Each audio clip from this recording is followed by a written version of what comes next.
Hey, what's up, everybody? I'm Scott. I'm Shatay, and we're the Hazes.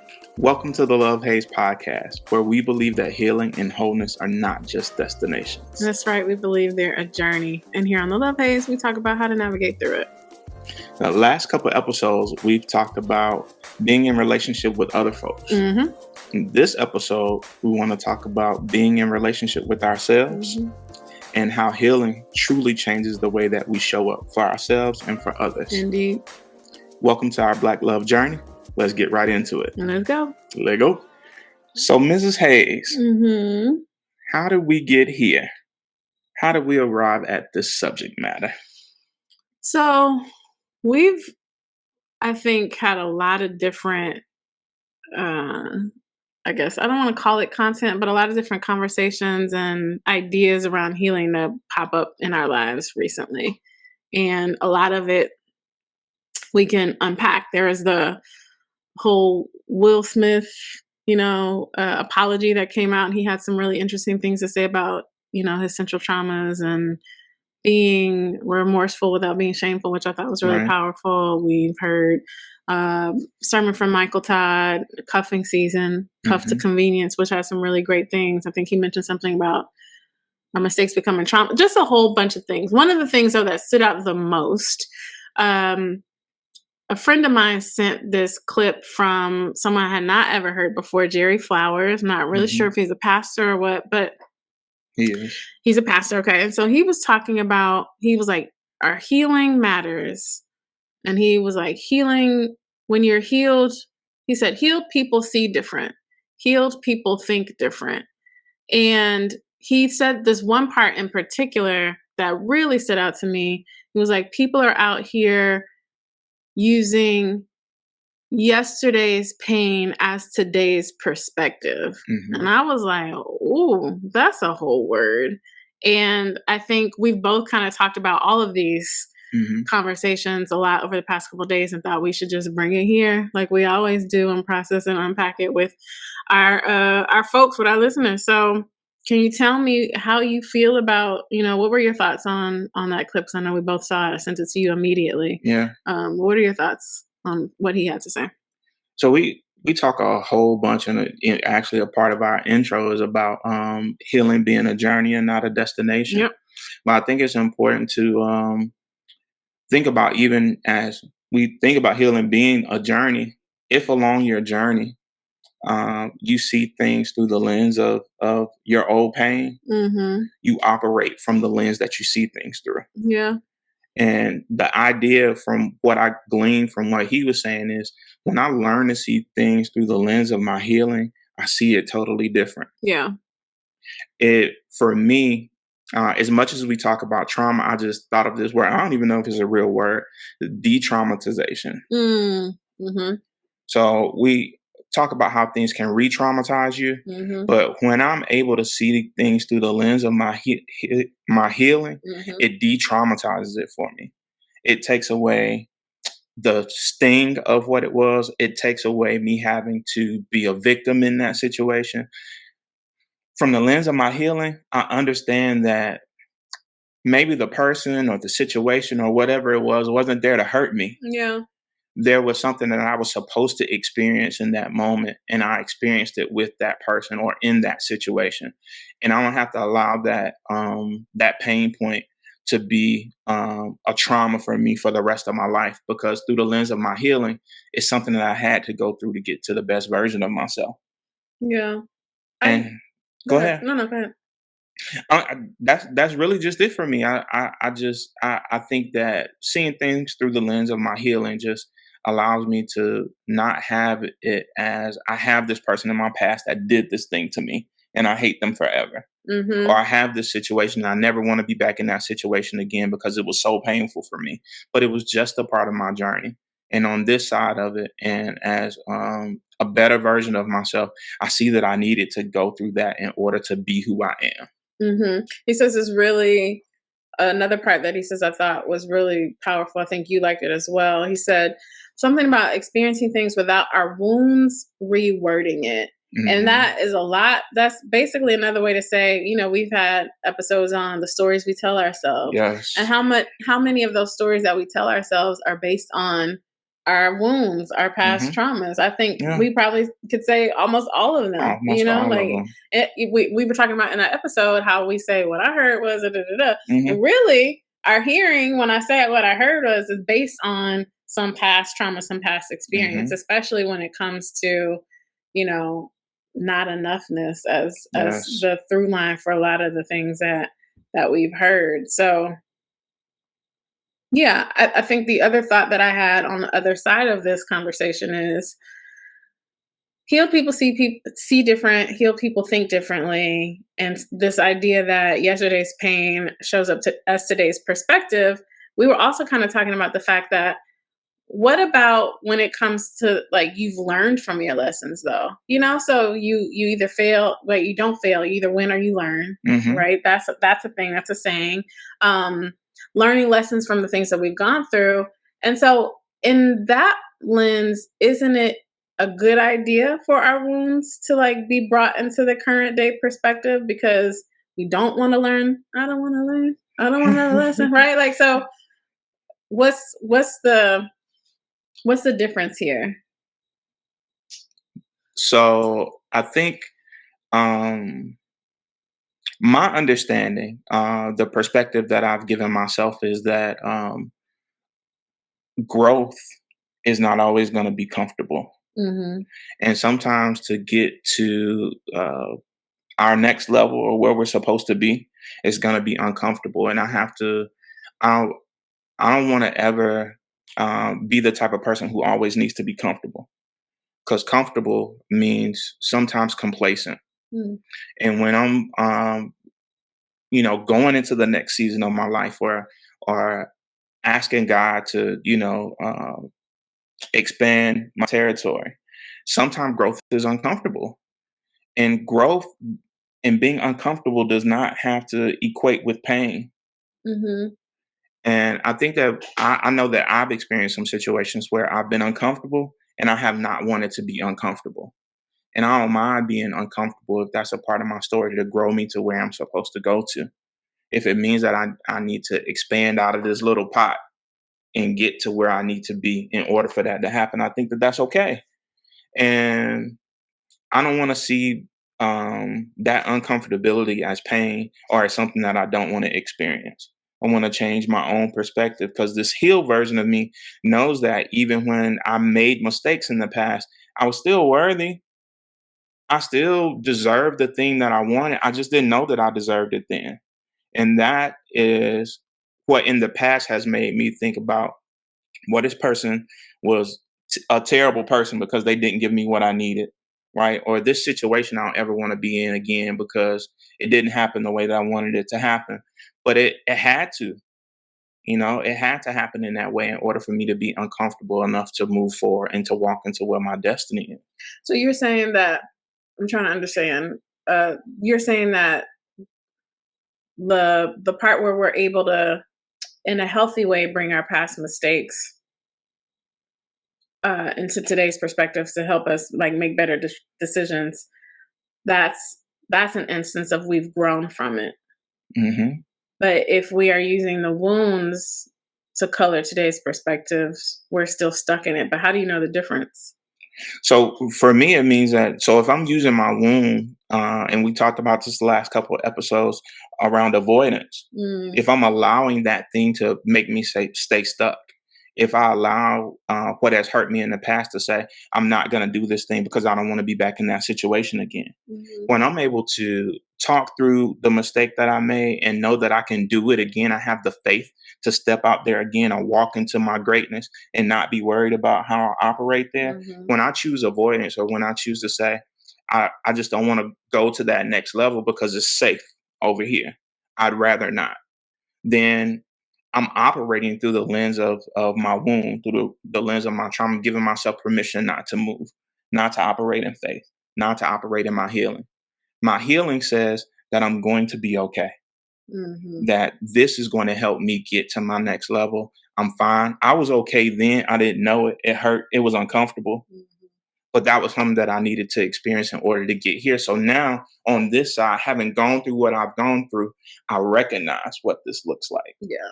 I recognize what this was supposed to be. And I don't have to. look at anybody else as like um, a person who was a bad person, because I understand that they were probably in their own respective place of pain or in their own respective place of unhealing when that situation happened.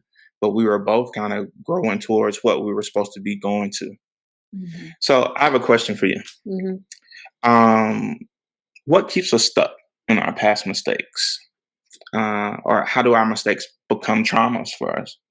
I mean, honestly, that's a question probably you're better equipped to respond to. I can offer my thoughts. Hmm. Uh, maybe this is like what keeps us from healing from something. Someone, I can't remember who said it. Maybe it was Michael Todd too. What we don't reveal, we can't heal. That Hmm. is along the lines of what Auntie Brene Brown says around shame. Like if we don't give words to it, Yeah. we can't move on from it.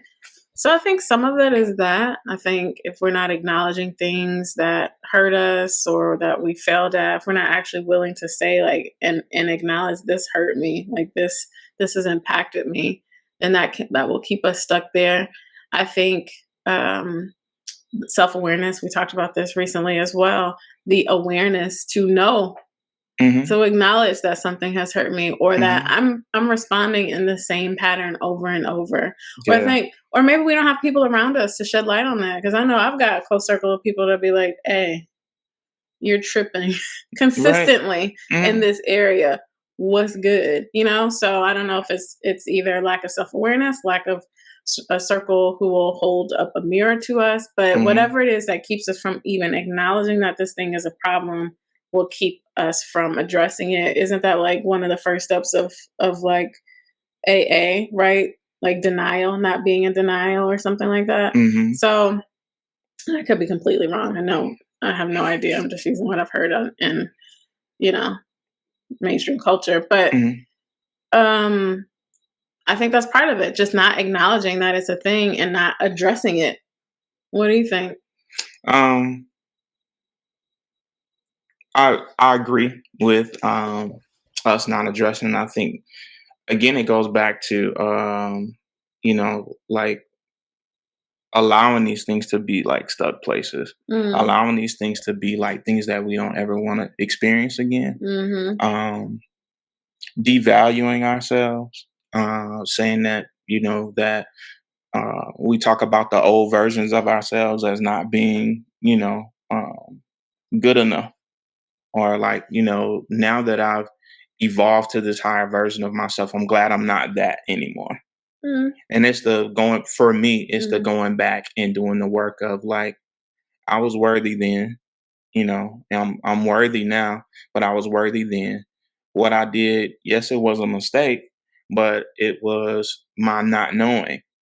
But even that mistake had its place in my life. yeah. It was where I was supposed to be at that time, and it was not that I was a bad person, right? It was not that this situation was bad. I didn't know what I didn't know, Yeah. and that's okay. And I think our mistakes can become traumas when we don't acknowledge that we were doing the best that we could with the information that we had. Yes, this higher version of me has a better understanding of the why I did what I did, and that's how I get to forgive that past version of myself, is having the understanding that I was operating from a bad place. And I'm going back and I'm doing the work of like healing that so that I can be walking towards my better and I can be operating in my better and not operating from the lens of my wound. My perspective now has changed Yeah. because I understand that I'm able to be better and not live in the bitter. But what if you knew better and you still made the choice? So that whole rationale was like, yes, of course, I Hmm. will love myself through when I didn't know better and I just made a choice based on the information that I have. But what if you knew better and you still, I don't know if you call it made a mistake, but you still made the choice and it was not the best one. And how do you love yourself past that? How do you forgive and heal past that? But that's what being on a journey is. So healing can't mean perfection. And I think that's the bigger picture for me. Mhm. Healing doesn't mean um, that I'm always going to get it right. I'm still going to bump my head sometimes, even when I know better. I give myself permission to keep walking, to keep being on the journey, and hopefully, do it until I get it right. And when I don't operate from the lens of my wound, so to me and for me, when I operate from the lens of my wound, I can make the same mistake again because I'm still worried about like not making the mistake again, Mhm. right? Um, I might do the wrong thing, but try to be slicker with it and do the wrong thing in a better way that seems less uncomfortable. But when I operate from my healing, I give myself permission to do the thing, to do it in the right way, to be uncomfortable and go ahead and make the best decision that I can make. And if I'm walking in my healing, then it's gonna be all right. If I don't Mhm. get it right, Mhm. I have the support around me that I need to talk through the mistake. It doesn't have to be a stuck place for me. I was out here living. I was out here doing the thing. Mhm. And if you out here doing the thing, man, you can keep on doing the thing and operate from that place of healing and move forward. I hear you, I hear you. So what's the haze then of healing from past mistakes so that we're not using those wounds to make today's decisions or choices, or today's perspective, I think is how he said it. It's doing the work consistently of being a person who's in process and not perfect. Um, Even the highest version of myself is not the end of me. I Mhm. might be the highest version of me at 44 that I've been up into these 44 years. I believe that my greater is later, right? So if you see me at 47, 48, and 44-year-old Scott was as good as it got, then that's problematic. Mhm. I give myself to be give myself permission to be on the path to my greater at all times. And I'm not always gonna get it right, but what I'm always gonna do is show up for me. I'm always gonna be in the game. I'm always gonna be daring greatly. Mhm. I'm always gonna be here and trying my best.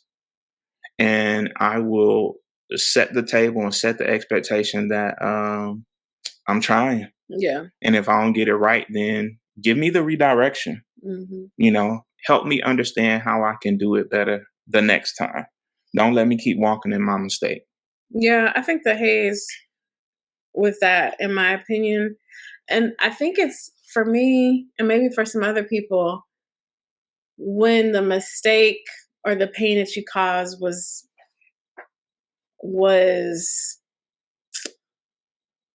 hurt someone else. I think those are the mistakes I find it almost hardest to get over, even if the other person has already forgiven. For me, it's like, oh man, I can't believe I hurt that person, or I don't ever want to hurt that anyone in that way again. That's difficult to get over. When I've hurt myself, it's, I guess the bottom line is like, gosh, like you should have known better. It's just the judgment that makes it hard Hmm. to get over. Like, God, why didn't you know better to make a better choice? Or why did it have to, maybe you could have used different words so you wouldn't have hurt that person that way. Or maybe you could have just not chosen this thing in the beginning so it wouldn't have ended. You know what I mean? It's just like all of Hmm. these things like, gosh, how come you didn't know better to choose better? How come you didn't know better to avoid it or to prevent it? Or how come you didn't, yeah, it's just kind of like this self-blame, this self-criticism that's really Hmm. difficult to get over. I think that's one of the things that makes me resonate so much with Will Smith's apology, but not really, not so much his apology actually as his book. Like reading his Hmm. book, really just shows a different, like makes him just his human side. But the thing that resonates with me is this idea of perfectionism, to something you touched on Hmm. earlier, and like this performance for, Hmm. you've like learned how to perform. In his case, is like performing to try to keep the peace and prevent, the abuse, but from his father to his mother. And that's how he, if I can keep everybody laughing, then the Hmm. abuse won't happen.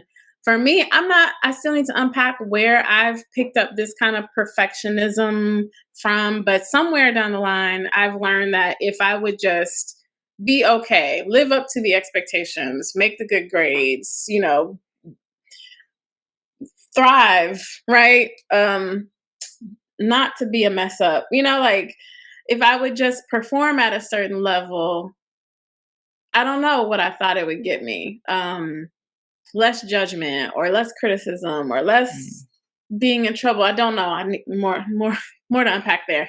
But the bottom line is, so having that, what he calls essential trauma, but having this stuck place or this place that kind of shows up for me often, it really is what makes it hard for me to get over things is just like, gosh, you should have known better. You should have done Mhm. better. You should have been better. You shouldn't have hurt them. It's just kind of, that's what I think keeps me a lot of times from healing from something. It's just like learning how to extend that grace to myself to let Mhm. it go. That's a big haze. Yeah, Yeah. it is, but we gotta stop beating ourselves over the head with stuff that we can't change. Like if you're not getting ready to jump in that DeLorean and go back and change it, Come on, like Back to the why? Future. Right? Why are you beating yourself up about stuff that you cannot change? Um, I mean, I think it's easier said than done. Yes, we can't. There's a Yeah. lot of things that we can't change, but they still affect us. Mhm.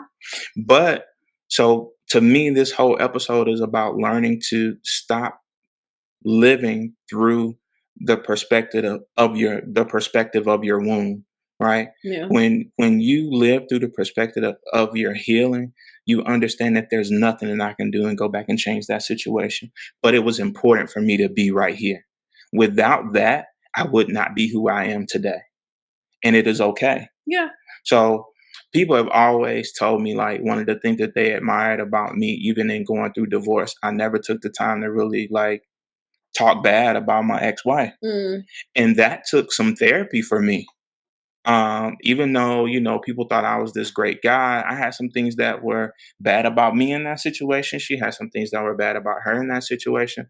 But I believe that what we went through like propelled us both into our destiny. yeah, Like I would not be where I am as a husband, as a friend, as a partner without having gone through that. yeah, I would not have been able to recognize you as the partner that I didn't even know I needed mm, then mhm, had I not gone through that. yeah, Right. So that thing played its role, and nobody has to be the villain in yeah, that story. mhm, Right. It propelled me to what I was supposed to be doing, to this podcast, to having this amazing marriage and amazing partnership that I have now. And I don't have to beat myself up for what I went through in that season.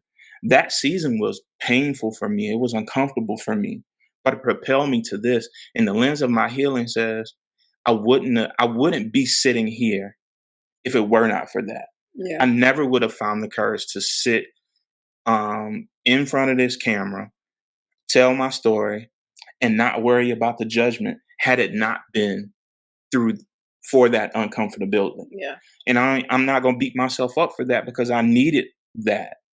God was molding me in that season, and how dare I um, tell God I don't want to ever be that uncomfortable again?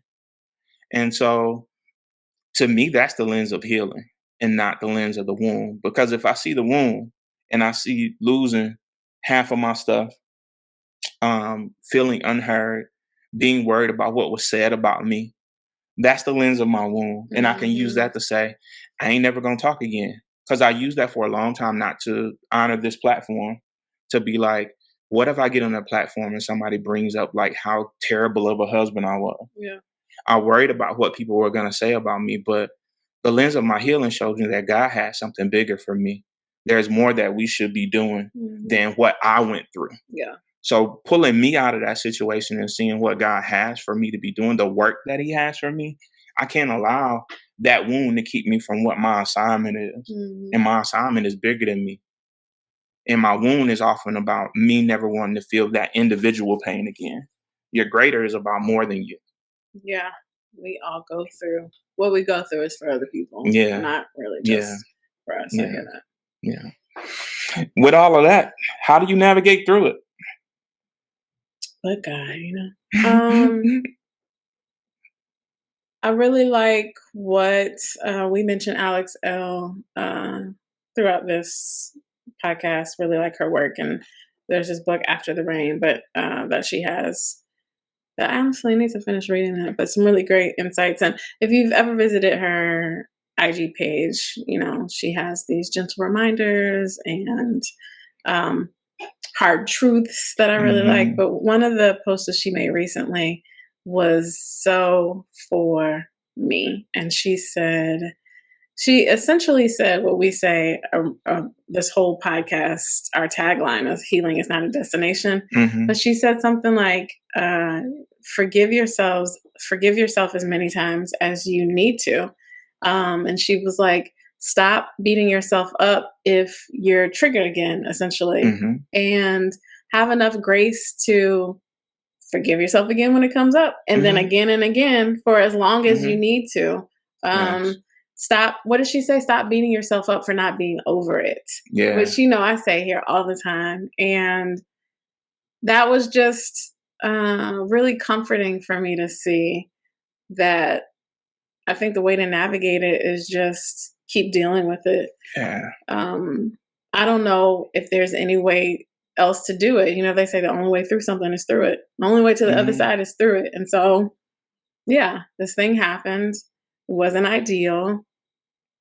You know, change your behavior, deal with it however you need to, and move on. And then when it comes up again, do it again and try to Yeah. move on until it shows up the next time. Hmm. And, there probably are some things that we are able to get over and be done with and not have to revisit. But I think a lot of things we go through probably continue to show up. What are your Yeah. thoughts on navigation? Um, it's just that like nothing that involves our humanity in life is gonna be linear. Yeah. I really take it to heart when I say that, healing and wholeness are not destinations. Nope. Healing isn't linear, grief isn't linear, this journey isn't linear. There will be times where, you are taking 10 steps forward and something will happen and it'll push you 2 steps back.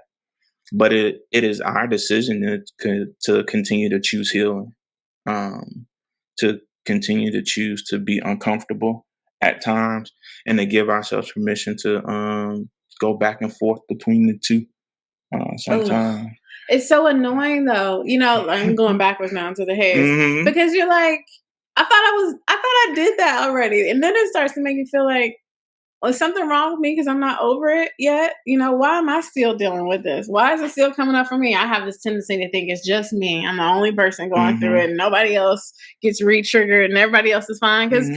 seemingly, especially according to social media, everybody's life is fine. Child. Ain't nobody re-triggered by stuff. But here I Yeah. am, yet again, in tears over something from some years ago. So that's a haze, and navigating that part of it, I think, is just reminding yourself that you're not alone.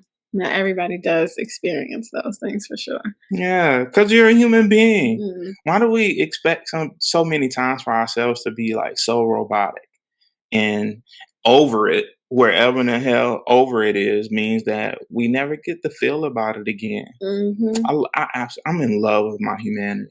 mm, I'm in love with um, being able to feel and to be able to, to look at this partnership and this marriage and be like, I absolutely love this woman. And the perspective that I have from it is when I didn't have that. And when I didn't value myself enough to know that I deserved that. yeah, And that perspective is not a pain point for me. It's a place that pushes me to gratitude every time.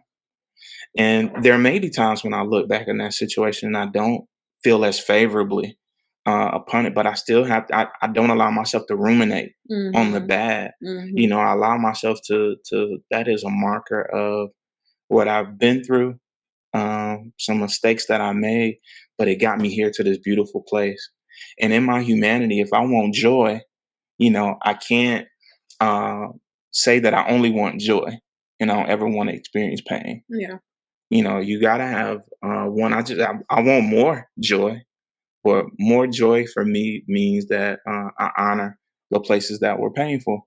I honor the places that were uncomfortable, and I navigated through, you know, just like you said, having to forgive myself as many times as I need to. Yeah. But I think it's important for us to say it out loud because not everyone's gonna be evolved enough or healed enough to have your perspective. I think a lot of people Hell, I ain't sometimes. We trying to talking this, figure it but out. I'm talking about myself. Yeah. There are days when I get up and I look at myself and I don't like what I see in the mirror. Mhm. And I give myself permission to keep paying that lady $40 copay so I can talk myself off the ledge. This ain't from no place of like I got it together.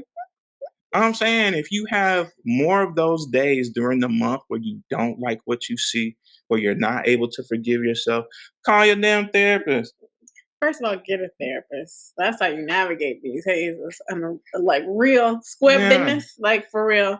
Find yourself some wise counsel because Yeah. And be able to talk yourself through it and give yourself the permission and all those great therapy words, but have this idea of yourself that you are enough, right? yeah, And that you're good enough, you're worthy enough.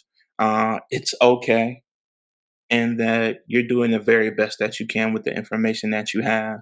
And when you find that you're not, call and make an appointment and yeah. do something different. Maybe we should unpack that one day. What does it mean to be enough? I think that'd be a good picture to paint for folks. But speaking Mhm. of, what does it look like to, I don't even want to say have healed because that makes it seem like healing is a destination when we know it Mhm. is not. But what does it look like to have gone through something, to have addressed it enough for it to not be today's perspective? For me, it looks like continuing to move, not allowing something to keep me so locked down, and just having these thoughts that I don't trust myself enough to move forward. Mm. So When I not having like paralysis around something. Yeah, Yeah. not allowing this thing to like cripple me Yeah. and keep me from getting up and moving about my business and moving towards what my destiny is. Yeah. You pointed this out for me and I was like, I don't know what does it look like. And we were talking about something last night on our dinner date, a situation that I had in my 20s, and I was able to really talk about some very detailed parts of that experience, and I did not tear up. I didn't Hmm. cry not one time, y'all. And I even said to him, I was like, "Oh, I've just made it through this whole story without crying." I was like, "Shout out to our therapist and Hmm. like helping me to, come to this place of uh maybe it's acceptance. I don't know what the word quite is. But yeah, it's like I saw myself, I saw my choices, I was able to talk through it. I was able to just kind of recount how that felt for me Hmm. and just kind of be here and be okay and not be moved. So I say all of those words to say is, maybe when you're not reacting to Hmm. to to that story or to that person or to that situation the same way, Hmm. are you able to respond to it now instead of Yeah. react? I think that's a really good indicator that you are moving to a more Yeah. healed place from something for sure. And I see me in that situation, and I made it Mm-hmm. because I'm here. I'm Mm-hmm. alive. I don't have Mm-hmm. to. We cry over things that are dead. All Mm. right.